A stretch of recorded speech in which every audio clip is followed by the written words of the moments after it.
পালিয়ে গেছেন আর দিল্লিতে বসে তার রুহানি সন্তানদের হুকুম আদামত দিচ্ছেন, তোমরা বাংলাদেশকে বেকায়দায় ফেলার জন্য চেষ্টা করো।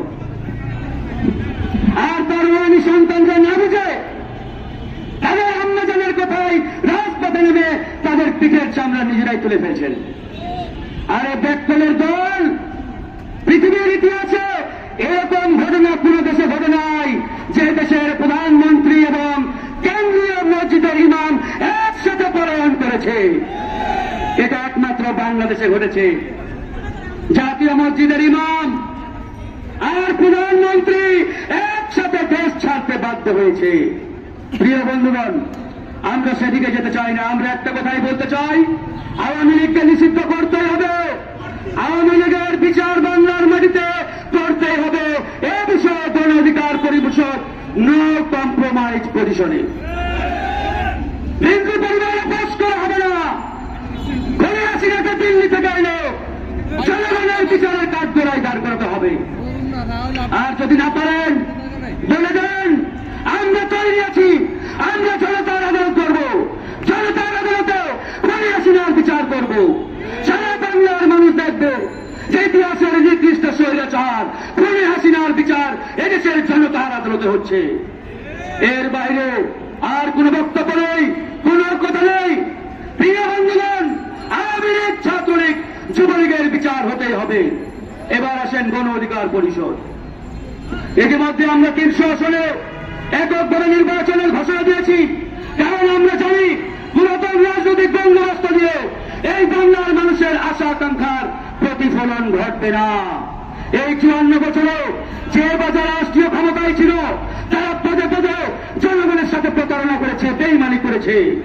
এই সকল গতানুগতিক পুরাতন বন্দোবস্তের রাজনৈতিক দল দিয়ে জনগণের কাঙ্ক্ষিত বাংলাদেশ বিনির্মাণ সম্ভব নয়। জনগণের আকাঙ্ক্ষিত বাংলাদেশ বিনির্মাণ, জনগণের কাঙ্ক্ষিত বাংলাদেশ বিনির্মাণ একমাত্র তারুণ্যের রাজনৈতিক দল গণ অধিকার পরিষদের মাধ্যমেই সম্ভব। তাই আমরা আগামী জাতীয় ইলেকশনে 300 আসনে এককভাবে নির্বাচনের ঘোষণা দিয়েছি। এটা নিয়ে অনেকেই অনেক কথা বলেন। কেউ বলেন গণ অধিকার পরিষদ এটা করবে সেটা করবে। তাদের উদ্দেশ্যে একটাই কথা বলতে চাই, বিগত সময়ে গণ অধিকার পরিষদের সামনে অসংখ্য সুযোগ এসেছিল। আওয়ামী লীগ এমপি মন্ত্রীর তরফ দিয়েছিল, কিন্তু গণ অধিকার পরিষদ সেদিকে পা বাড়ায় নাই।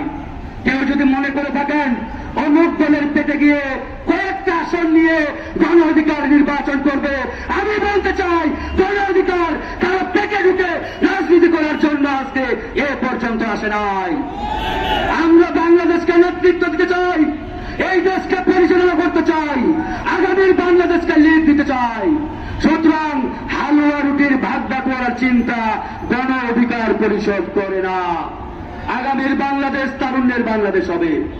মনে রাখবেন, কেউ যদি মনে করে থাকেন এমপির ছেলে এমপি হবে, মন্ত্রীর ছেলে মন্ত্রী হবে, ওই জামানা বাংলাদেশ থেকে আমরা উৎখাত করে দিয়েছি। আগামীতে তারাই এমপি হবে, তারাই মন্ত্রী হবে, তারাই পার্লামেন্টে যাবে যারা রাজপথে পরীক্ষিত, যারা সৎ শিক্ষিত দেশপ্রেমিক, তারাই আগামীতে দেশ চালাবে। এমপি মন্ত্রিত্ব কারো বাপ দাদার তালুক নয়। বাবা এমপি ছিল, ছেলে এমপি হবে। বাবা মন্ত্রী ছিল, নাতি মন্ত্রী হবে। ওই জামানা জনগণ উৎখাত করেছে বন্ধুগণ। তাই আমরা বলতে চাই, আসুন তারুণ্যের রাজনৈতিক দল গণ অধিকার পরিষদ যে স্বপ্ন নিয়ে সামনে আগাচ্ছে, যে ভীষণ নিয়ে জনগণকে স্বপ্ন দেখাচ্ছে, সেই স্বপ্ন বাস্তবায়নে আমরা দল মত নির্বিশেষে যারা বাংলাদেশে ঝাঁপিয়ে পড়ি। প্রিয় বন্ধুগণ, কথা শেষ করব। ইতিমধ্যেই